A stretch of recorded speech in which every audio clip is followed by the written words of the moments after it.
प्रिय विद्यार्थियों, आज हम सभी लोग सुमित्रानंद पंत द्वारा रचित नौका विहार काव्य खंड का अंतिम भाग का अध्ययन करेंगे।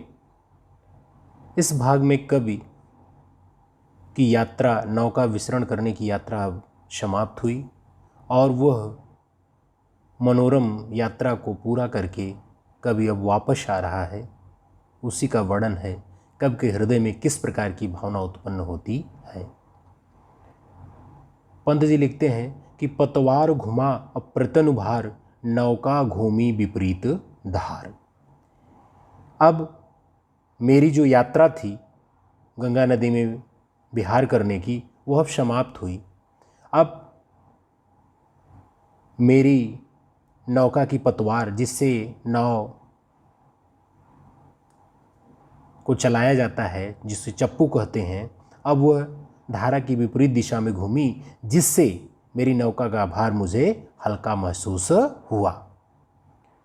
डांडों के चल करतर पसार, भर भर मुक्ताफल फेन स्फार्स। कवि कह रहा है कि हथेली के जैसे बड़े बड़े चप्पुओं के डंडों के बार बार चलाने से, क्योंकि धारा की विपरीत दिशा में अब यात्रा हो रही है, बार बार चलाने से उस गंगा के स्वच्छ जल में मोतियों जैसे बड़े बड़े झाग उत्पन्न हो रहे हैं।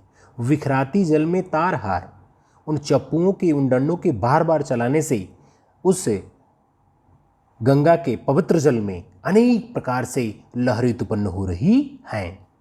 चांदी के सापों सी रलमल, नाचती रश्मियाँ जल में चल, रेखाओं सी खिस तरल सरल। धारा की विपरीत दिशा में आने से, चप्पुओं के बार बार जल्दी जल्दी चलाने से अनेक प्रकार की लंबी लंबी लहरें उत्पन्न हो रही हैं। और जब उन लहरों पर जब चंद्रमा की ज्योत्सना चमक पड़ती है, तो वो लंबी लंबी लहरें, ऐसा प्रतीत हो रहा है कुछ गंगा के स्वच्छ जल में चांदी के सांप तैर रहे हैं। लहरों की लतिकाओं में खिल, सौ सौ ससे सौ सौ उडू झिलमिल। ससे चंद्रमा, उड तारा। लहर रूपी लताओं में अब सैकड़ों प्रकार की चंद्रमा और सैकड़ों प्रकार के तारे झिलमिलाते हुए, उनकी प्रतिछाया आकाश से, उनकी प्रतिछाया उस गंगा के लहर रूपी दर्पण में सैकड़ों प्रकार की, लहर रूपी लताओं के बीच में सैकड़ों प्रकार के चंद्रमा और सैकड़ों प्रकार के तारे चमकते हुए दिखाई दे रहे हैं। फैले फूले जल में फेनिल, उस गंगा के जल में चप्पू के बार बार चलाने से इतनी झाग निकल रहे हैं, और उस झाग पर जब चंद्रमा की ज्योत्सना पड़ती है तो ऐसा प्रतीत हो रहा है कि जैसे उस गंगा के जल में झाग युक्त खूबसूरत फूल खिले हुए दिखाई दे रहे हैं। अब कब कह रहा है, अब उथला सरिता का प्रवाह लग्गी से ले ले सहज था। धीरे धीरे घाट की तरफ कवि बढ़ रहे हैं, उनकी यात्रा समाप्त हो रही है। तो गहराइयाँ, नदी की गहराइयाँ इतनी कम हो गई कि लग्गी से ले ले सहज था। बांस की बल्ली से भी अब उसे नापा जा सकता है, जल की गहराइयों को नापा जा सकता है। हम बड़े घाट को सहोत्साह, कवि कह रहा है कि हम प्रसन्नता के साथ घाट की तरफ बढ़े कि हमारी मनोरम सुखद यात्रा अब सकुशल संपन्न हो गई। फिर कवि कह रहा है, यहीं पर दार्शनिक विचारधारा कवि के मन में उत्पन्न हो रही है। कवि कह रहा है, ज्यों ज्यों लगती नाव पार, जैसे जैसे मेरी नौका उस घाट के किनारे लगती है, उर्मी आलोकित सत विचार, मेरे हृदय में सैकड़ों प्रकार के विचार उत्पन्न होते हैं। क्या विचार उत्पन्न होते हैं? इस धारा से ही जग का क्रम, शाश्वत इस जीवन का उद्गम।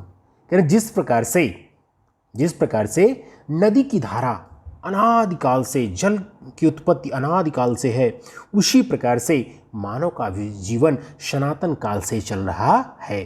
शाश्वत है गति शाश्वत संगम, जिस प्रकार से नदी के जल में गति भी अनादिकाल से चल रही है, सनातन काल से चल रही है, और नदियों में, गंगा नदी में अनेक नदियों का जल आकर के मिलता है, उसी प्रकार से इस सृष्टि में मानव का भी विकास अनादिकाल से चल रहा है, और मानव इस संसार में रहते हुए अनेक प्रकार का मेल मिलाप करता है।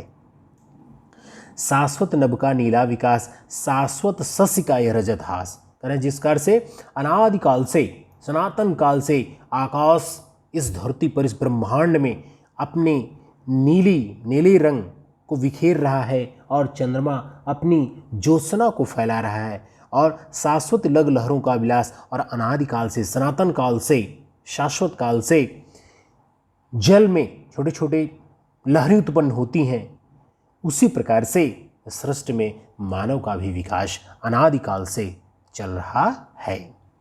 फिर कवि कह रहा है, बहुत इंपॉर्टेंट लाइन है कि हे जग जीवन के कर्णधार, चिर जन्म मरण के आर पार, शाश्वत जीवन नौका विहार। हे सृष्टि को बनाने वाले विधाता, हे प्रभु,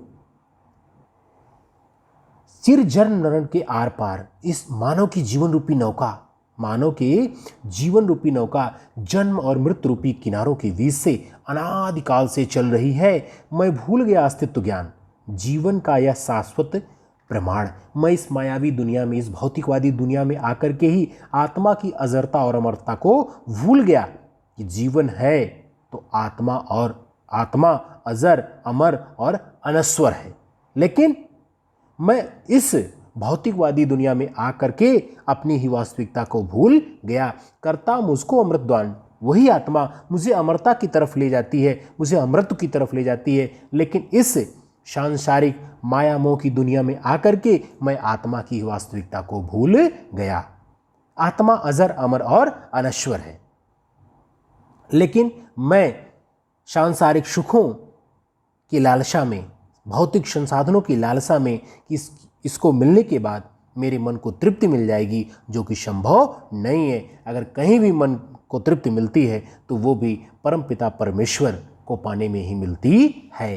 तो कवि के अंदर यथार्थता का, जीवन की वास्तविकता का ज्ञान उस नौका विहार के अंतिम पड़ाव में उत्पन्न हुआ कि जिस प्रकार से हमने इस गंगा नदी में नौका विचरण किया, आनंद की अनुभूतियाँ किया, उसी प्रकार से संसार में मानव अनेक आनंद की अटखेलियाँ खेलता हुआ अंत में इस जीवन लीला को समाप्त कर देता है।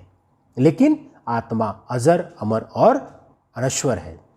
भगवान कृष्ण गीता में कहते हैं कि वासांस जीर्णान यथा विहाय, नवान गृणान नरो प्राण, तथा शरीरान विहाय जीर्णा, नन्यान संयति नवानी देहि। कि जिस कार्य से मनुष्य जीर्ण शीर्ण वस्त्र को छोड़ करके नवीन वस्त्र को धारण करता है, उसी प्रकार से यह आत्मा पुराने शरीर को छोड़ करके नवीन शरीर को धारण करती है। फिर भगवान कृष्ण कहते हैं कि नैनम छिदन शस्त्राणि नैनम दहति पावक, न चैनम क्लेदियन तापो, न शोष्यति मारुतः। न तो नैनम छिदन शस्त्राणि, न तो आत्मा को शस्त्रों से काटा जा सकता है, और नैनम दहति पावक, न तो आग से जलाया जा सकता है, और न चैनम क्लेदियन तापो, न तो जल से गीला किया जा सकता है, और न शोषित मारुतः, न तो वायु से सुखाया जा सकता है। इसलिए आत्मा अजर, अमर, अविनाशी और शाश्वत है। यही ज्ञान लेखक को अंत में प्रभु की प्रेरणा से, परमात्मा की प्रेरणा से उत्पन्न हुआ। प्रिय विद्यार्थियों, आज का यह